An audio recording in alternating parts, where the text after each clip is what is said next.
আপনারা জানেন গত ফ্যাসিস্ট আমলে মাগুরায় একটা দুর্ঘটনায় 5 জন লোক মারা যায়। সেই মামলায় বিএনপির গুরুত্বপূর্ণ নেতৃবৃন্দ সহ আমাদেরকে হয়রানিমূলক মামলা দেওয়া হয়। যে মামলার জের আমরা এখনো এই ফ্যাসিস্ট পালানোর পরেও টানছি। আমরা আশা করব এই মামলাটা আর দ্রুত সামনের দিকে এগিয়ে এর চূড়ান্ত নিষ্পত্তি করা হোক। আপনারা জানেন যে 21/3/2015 সালের মাগুরা মগিরঢাল নামক একটা জায়গায় সেখানে একটা ট্রাক দুর্ঘটনায় 5 জন শ্রমিক নিহত হয়।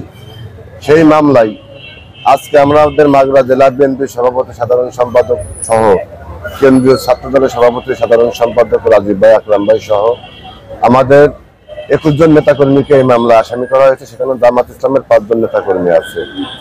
আপনারা জানেন যে স্বৈরা শাসকের আমলে তারা আমাদেরকে জোর করে ধরে নিয়ে এসে এইসব মামলাগুলো দিয়েছে এবং আমাদেরকে একের পর এক রিমান্ড, নির্যাতন, মামলা দিয়েছে। কিন্তু এই ফ্যাসিস্ট আমলে শেষ হয়ে যাওয়ার পর আমাদের মামলাগুলো শেষ হয়নি। আমরা এই মামলাগুলো সঠিক তদন্ত চাই এবং আমাদের মামলা থেকে অব্যাহতি চাই। আশা করি আমরা ন্যায় বিচার পাবো।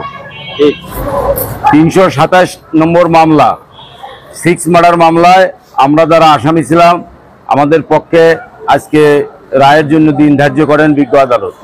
এই রায়ের আগে আমরা এই আসামি তিনজন আসামিকে 161 করে তাদের সেই 161 রিট্রাক্ট করার জন্য আমরা আবেদন দেই। বিজ্ঞ আদালত সেই আবেদন নামঞ্জুর করে দিন ধার্য রাখেন আজকে রায়ের জন্য। আজকে আমরা সেই 3 জন আসামিকে আবার 161-এর ওই আবেদনের প্রেক্ষিতে আমরা আজকে রিট্রাক্টের জন্য আবেদন দেই।